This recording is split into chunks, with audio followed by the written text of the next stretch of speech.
We've got huge problems in Illinois and across the country with money in politics. Money influences almost everything we do. Illinois couldn't get much worse.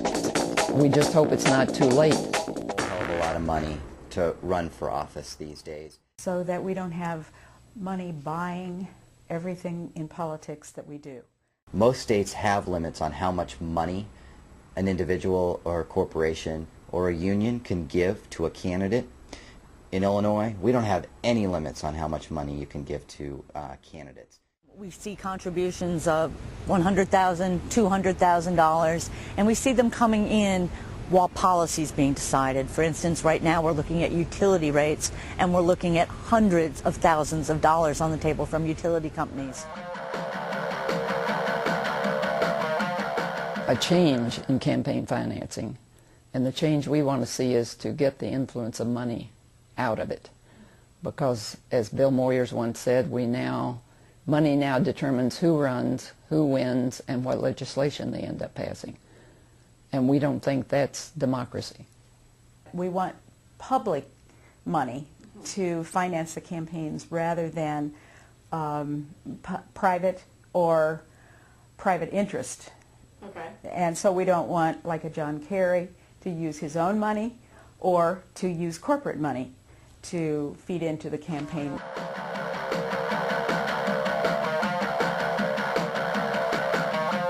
Distorting effects of money, precisely. We heard some of the hypotheses to how that might have affected the decisions of public utilities or of tobacco regulation or possibly prescription drug companies. But what precisely does it do? And not just to the political process, but how it affects candidates themselves. It's setting up a system where candidates are out there raising big bucks from wealthy donors at the expense of the people they represent. Not just that television and communicating with voters via TV is more cost you more money to run the commercials, but you need to have consultants, presumably, to tell you how to frame your message and craft that, and then eventually pollsters and focus groups, and that's much of what winds up increasing the cost of campaigns over time. Largely because that when money controls government, then you no longer have democracy.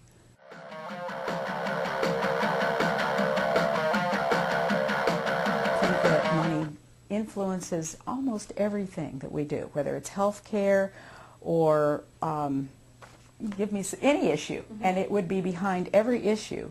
And when we look at the politicians and why they get where they are, it's how much money has been behind that issue. Unfortunately, in Illinois, we've had a lot of problems with contractors giving very big contributions and then getting some very questionable contracts soon thereafter. The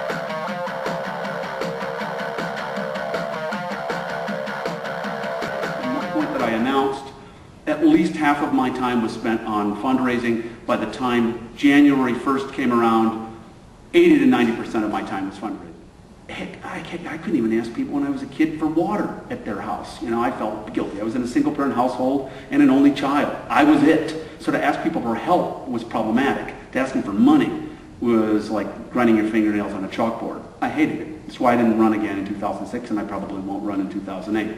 It limits who can run for office. If you can't raise the big money from wealthy donors because you don't represent the views of wealthy donors, then it's really hard to be a competitive candidate in a race. And so that's why we're seeing, in fact, a lot of good people not even run for office, or a lot of diverse views not being expressed in campaigns because they're just being forced out of the process.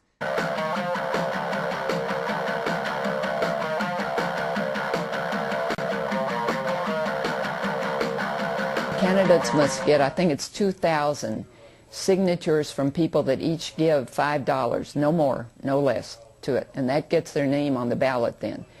And then if they elect to run as a clean candidate, as they would if they got that number of signatures and money, then they become eligible for matching funds from the state, matching those of the non-clean candidates. Well, Maine was very successful in the same way, is that 3/4 of their legislature in the state is now made up of clean candidates. Also, they were able to put forth a health care program because of the legislature now being controlled by clean candidates that they say never would have happened if they hadn't had clean elections. Currently no limits in Illinois, and what our belief is that we should have a system of reasonable limits. Lower contribution limits to $100. The idea being that want to lower contribution limits to one in which ordinary citizens can actually compete in that money race and give money to candidates they believe in. Because it's important that candidates are out there raising money from their constituents, from people that they represent, from ordinary citizens, not just from wealthy donors, corporations, and unions. The Just $6 campaign is one. They figured out that it would only cost every citizen $6 to fund every single federal election. We also have a judicial public financing bill, and in the judiciary we've decided that the problem is so acute that the best way to address it is through public financing. This bill would provide full public financing for both Supreme Court and appellate court candidates. The other is voluntary public financing, where we set up a system in which candidates prove they're a valid candidate for office and then receive public funds to run for office, so they're not out there raising money from wealthy donors. The idea really is we want candidates to be going to more people, to more voters, to get their resources, to communicate with voters. We want to see more small dollars come in rather than these massive contributions.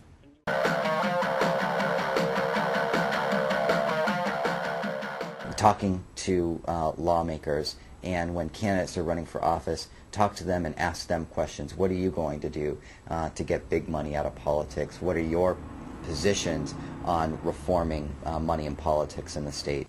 I really think it has to come from us lowly people, that we have a vested interest, but it's not a vested interest based on money. We just want to keep democracy alive.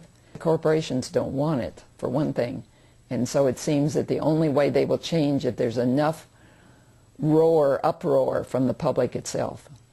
I mean, we are really the only other piece of government that would get involved, are the people. And we've seen, for example, in Oregon, where we were able to pass $100 contribution limits overwhelmingly, we did that because ordinary citizens got involved, they talked to their neighbors, and they made things happen. That's the only way it's going to happen.